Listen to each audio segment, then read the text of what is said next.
প্রথমে দেখব current divider rule.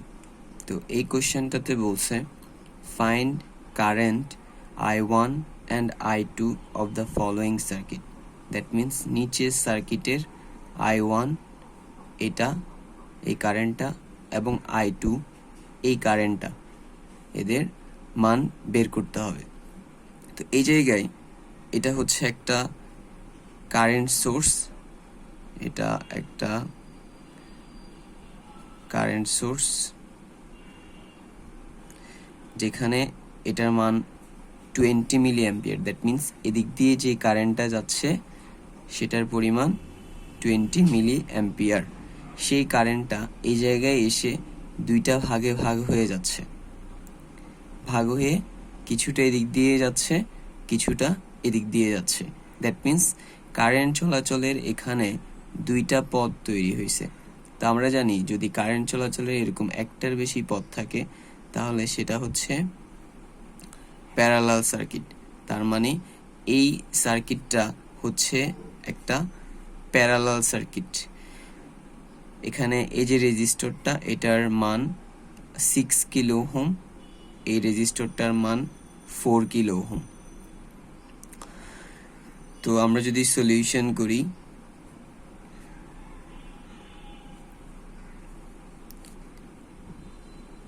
আমরা জানি প্যারালাল সার্কিটে টোটাল যে কারেন্টটা, সেই কারেন্টটাই এরকম অনেকগুলো ভাগে ভাগ হয়ে যায়। যতগুলো পথ থাকে ততগুলো পথের কারেন্টে ভাগ হয়ে যায়, কারণ এখানে প্রত্যেকটা ব্রাঞ্চের কারেন্ট ভিন্ন।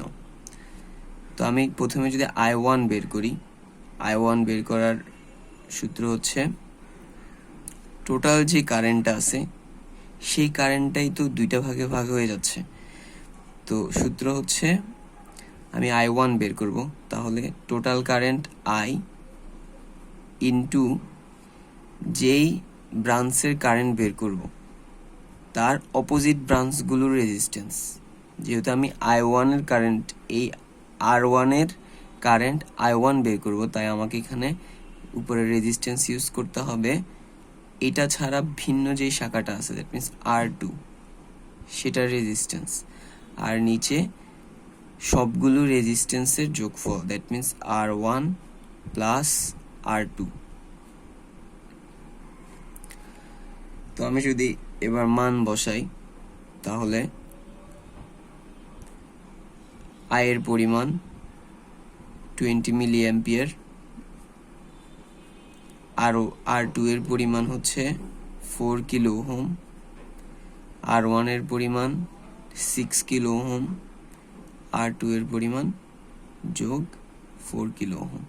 তাহলে আমি যদি এটার ক্যালকুলেশন করি, সো এখানে 80 আসে আর নিচে 10 আসে। 80কে 10 দিয়ে ভাগ করলে 8 মিলি অ্যাম্পিয়ার।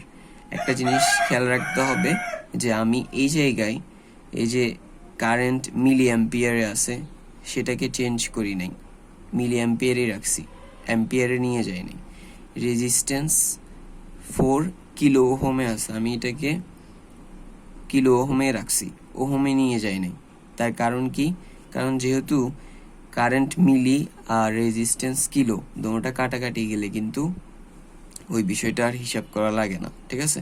তার মানে কারেন্ট আর রেজিস্ট্যান্স, কারেন্ট যদি মিলি অ্যাম্পিয়ারে থাকে এবং রেজিস্ট্যান্স যদি কিলো ওহমে থাকে, হ্যাঁ, তাহলে সেটা আমি সেম রাখতে পারবো, সমস্যা না, মানগুলো ওভাবে করেই আসবে। ওকে, তো তাহলে আমি যেহেতু কারেন্ট মিলি অ্যাম্পিয়ারে বসাইছি, আমার কারেন্টের মানটা মিলি অ্যাম্পিয়ারে আসছে। এবার আমরা I2 বের করব। তাহলে I2 এর সূত্রটা কিরকম? Same, total current I into যেই ব্রাঞ্চের কারেন্ট বের করব তার অপোজিট শাখার রেজিস্ট্যান্স। যেহেতু আমি R2 এর কারেন্ট বের করব, তাই অপোজিট শাখা এটার রেজিস্ট্যান্স বসাইতে হবে, যেটা হচ্ছে R1 ডিভাইডেড বাই সবগুলো রেজিস্ট্যান্সের যোগফল, that means R1 plus R2। তাহলে এবার যদি মান বসাই, আই এর মান হচ্ছে 20, আর ওয়ান এর মান হচ্ছে, আর ওয়ান এর মান এই যে 6 কিলো ওহম, আর ওয়ান এর মান নিচে, আর ওয়ান এর মান 6 প্লাস আর টু এর মান 4,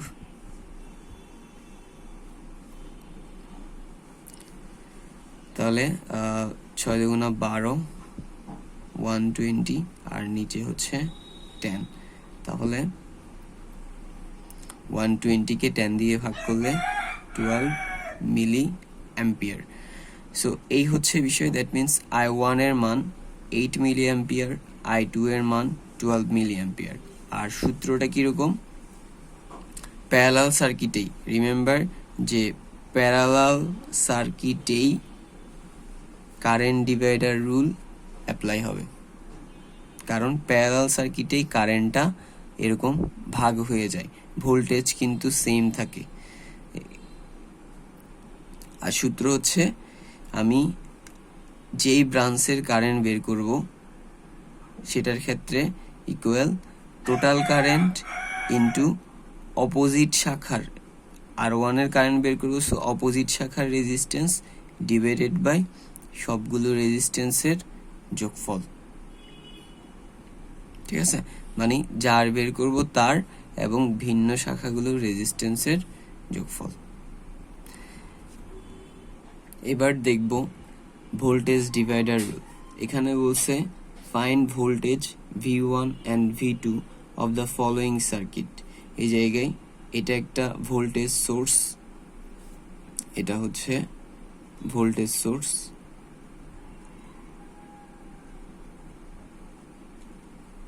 আর এই ভোল্টেজ সোর্সের মান হচ্ছে 24 ভোল্ট। তো এটা প্লাস টার্মিনাল, এটা minus terminal, that means current plus terminal থেকে এইভাবে করে বের হবে। আর দুইটা রেজিস্টর আছে, এটার মান R1, R1 এর মান হচ্ছে 3 কিলো ওহম, আর এটার মান, এটা হচ্ছে R2, R2 এর মান হচ্ছে 9 কিলো ওহম। এটা যেহেতু এখানে কারেন্ট চলাচলের একটা মাত্র পথ আছে, তা আমরা জানি কারেন্ট চলাচলের যদি একটা মাত্র পথ থাকে তাহলে সেটা হচ্ছে সিরিজ সার্কিট। তো এই সিরিজ সার্কিটের ক্ষেত্রে আমরা এটা জানি যে যেই ভোল্টেজটা থাকে সেটাই কিন্তু এক একটা রেজিস্টরে ড্রপ হয়ে যায়। দ্যাট মিনস টোটাল যে সাপ্লাই ভোল্টেজ আছে তার কিছুটা এখানে ড্রপ হবে, কিছুটা ওইটাতে ড্রপ হবে। ঠিক আছে, আর কারেন্ট কিন্তু সমান। সো সিরিজের ক্ষেত্রে কারেন্টের তেমন একটা জটিল হিসাব নিকাশ নাই। হিসাব নিকাশ হচ্ছে ভোল্টেজের, কারণ ভোল্টেজ ভিন্ন, এটার ভোল্টেজ একরকম হইতে পারে, এটার ভোল্টেজ আরেক রকম। তো আমরা যদি এখানে R1 এর ভোল্টেজ V1, R2 এর ভোল্টেজ V2 এগুলো বের করি, তাহলে কিরকম হবে? সো আমরা প্রথমে V1 বের করি। V1 বের করার জন্য আমরা অ্যাপ্লাই করব ভোল্টেজ ডিভাইডার রুল। তো ভোল্টেজ ডিভাইডার রুলের সূত্রটা হচ্ছে V1, আমি V1 বের করব, তার জন্য টোটাল ভোল্টেজ V ইন্টু যেই রেজিস্ট্যান্সের ভোল্টেজ ড্রপ বের করব তার রেজিস্ট্যান্স। তো আমি যেহেতু V1 বের করব যেটা R1 এর ভোল্টেজ ড্রপ, তাহলে আমি তার রেজিস্ট্যান্স R1 ইউজ করব, ডিভাইডেড বাই সবগুলো রেজিস্ট্যান্সের যোগফল। That means R1 plus R2। তাহলে বিষয়টা কি? টোটাল ভোল্টেজ ইন্টু যার ভোল্টেজ বের করব, R1 এর ভোল্টেজ ড্রপ বের করব, সো R1 ডিভাইডেড বাই সবগুলো রেজিস্ট্যান্সের যোগফল। তো V1 এর মান 24 ভোল্ট ইন্টু R1 এর মান 3 কিলো ওহম, R1 এর মান নিচে, R1 এর মান 3 প্লাস R2 এর মান 9। তাহলে আমরা যদি এইটার সলিউশন করি, 24 গুণ 3 72, 3 আর 9 12, 72কে 12 দিয়ে ভাগ করলে আসে 6 ভোল্ট, ঠিক আছে। দ্যাট মিনস V1 এ যে ভোল্টেজ ড্রপ সেটার মান হচ্ছে 6 ভোল্ট।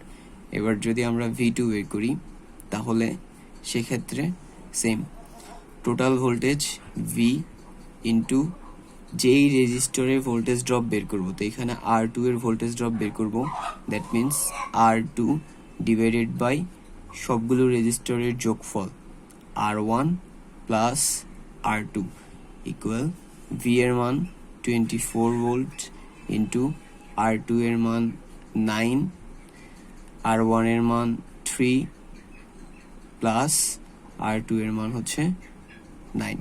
তাহলে 12 into 9 equal 216 divided by 3 plus 9 equal 12। 216 কে 12 দিয়ে ভাগ করলে 18 ভোল্ট। দ্যাট মিনস V2 এর অ্যাক্রসে যে ভোল্টেজ ড্রপ সেটা হচ্ছে 18 ভোল্ট। V1 এর আড়াআড়িতে ভোল্টেজ ড্রপ 6 ভোল্ট। তাহলে এখানে আমরা এগুলা দেখলাম, এটা হচ্ছে কারেন্ট ডিভাইডার রুলের ইকুয়েশন, এটাও কারেন্ট ডিভাইডার রুলের ইকুয়েশন। এটা দিয়ে বের করব I1 এর কারেন্ট, এটা দিয়ে বের করব I2 এর কারেন্ট। এটা হচ্ছে ভোল্টেজ ডিভাইডার ইকুয়েশন, এটাও ভোল্টেজ ডিভাইডার ইকুয়েশন। এটা দিয়ে বের করব R1 এর ভোল্টেজ ড্রপ, এটা দিয়ে বের করব R2 এর ভোল্টেজ ড্রপ। একটা জিনিস অবশ্যই মাথায় রাখতে হবে যে কারেন্ট ডিভাইডার রুল অ্যাপ্লাই করা হবে বা অ্যাপ্লাই হয় প্যারালাল সার্কিটে, কারণ প্যারালাল সার্কিটে কারেন্ট ভিন্ন, আর ভোল্টেজ ডিভাইডার রুল অ্যাপ্লাই করা হয় সিরিজ সার্কিটে, কারণ সিরিজ সার্কিটে ভোল্টেজ ভিন্ন। এই জিনিসটা very important. Current divider rule parallel সার্কিটে, ভোল্টেজ ডিভাইডার রুল সিরিজ সার্কিটে।